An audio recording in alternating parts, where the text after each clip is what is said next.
Welcome, everyone, to Capes and Scowls. Here we go. I didn't want to laugh. Yeah, I know. We try not to laugh this time. This is a very serious. Yes, this is very serious. This is Survivor's Club, written by Vertigo, written by someone named last name Bukes. So, before we even get started, I'm going to read the front little thing here, and this might help you. Okay. All right, so, this person said, it's like someone put your favorite Far Eastern horror flick and your favorite American horror flick into the CERN accelerator and collided them to make a new fundamental particle. Unstable, dangerous, almost certainly toxic, but so good. And that was Mike Carey from The Unwritten. Yes. All right, so this is a horror comic then. It's a horror-esque comic, yes. So, it opens up with, you're at a place called the Muskegee House. You're not exactly 100% sure exactly where this is at, but the idea is that there are people living here that apparently are completely used to the house being haunted. They're just completely fine with it. No problem.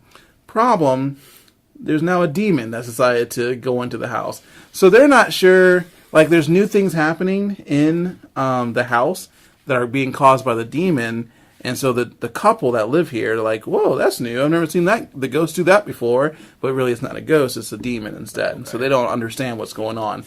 So they're super religious people that live in this house. And they say, new things are happening. And when she goes to get a bottle of milk or whatever, and the demon hands her a bottle of milk, but he's all twisted and contorted in the fridge. And she's like, oh, that's new. And just grabs the bottle and moves on with her life. And then he's trying to scare her more through the house, and she's just keeps saying that's new. I've never seen that before.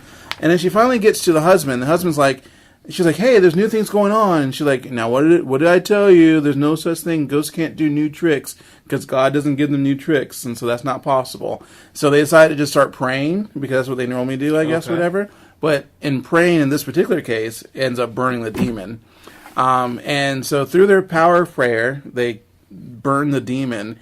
And the demon falls through and meets finally the ghosts that are inhabitant of the house. And the ghosts of the house are actually the grandfather and grandmother of, the mother and father of the kids that are in there. I think of the daughter. I'm not sure if it's the son or the daughter. I'm not sure. Okay, but of the couple that lives there. Of the couple that lives there, yeah. So he's walking through. He's freaking out because he doesn't know what's going on. And then he finally, after a while, he can see outside of what's going on, but he can't leave. He's now stuck to the house because of that prayer that they did. They've basically grounded him to the house. So eventually they meet up with, he meets up with the couple. And the whole idea here is that he's just trying to get out, and he doesn't know how to get out. He just knows there's a bunch of secrets in this house, and if he can unlock it, maybe the demon can get out and get back to basically his son. He's trying to get back to his son, which doesn't make any sense to me. So he tries to go into the room where the secret is, and he's like, this must be the secret because it's all cut off or whatever. He goes in there, and bad things are happening again. He's basically as if there's a protective ward on this room that he walked into. So he gets sent back to basically start over again from the very beginning, because it's a big maze to get down to the rooms where the parents are, the ghost parents are. So he's down there.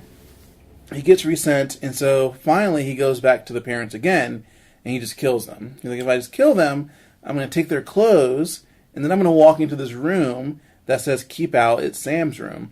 And so they're like, well, maybe if I look like family, the room won't try to rebuke me. So he goes in there with the parents' clothes on, and it works. And the room doesn't rebuke him. So he gets to a box or something, he opens it up, and he realizes what's going on. And he's like, but it's basically the son of the parents he's off in California somewhere, really far away. But if he can get that son to come back to the house, he can then escape. I don't know. We don't know if he needs to kill the son or whatever. So he gets somewhat like a voodoo doll situation of the boy, right? Who's now a man. He's 20 or something like that. And he starts drawing something on the doll. And then you see the actual son, he's looking in the mirror, and it says, J plus E, which you don't know what that means, come home. And so the guy's like, what the hell's going on? Why is my stomach bleeding? And everything's bloody. And the point is, though, that he's likely going to be coming home. And Right. Well, I mean, if that happened to mean, me, yeah, I'd be like, I got to figure this out. I got to figure this out. Maybe I should go home and see what I this should is. go to the doctor. Yeah. Well, I'll go to the doctor first, and Yes. then I'm going to go home. Yeah, I'm not giving enough justice because the demon guy, he actually has a lot of inner monologue that's going on the entire Okay. time. So there's a lot that I'm leaving out that you could definitely add by reading it yourself. So I think you should read it yourself, check it out, and see what you think. That's a number one. That just Number came one, yeah, Survivor's Club by Vertigo. Sounds cool. Yeah. All right. All right. Well, thank you for listening, and you can find us at capesandscowlspodcast.com. It's a sweatshop.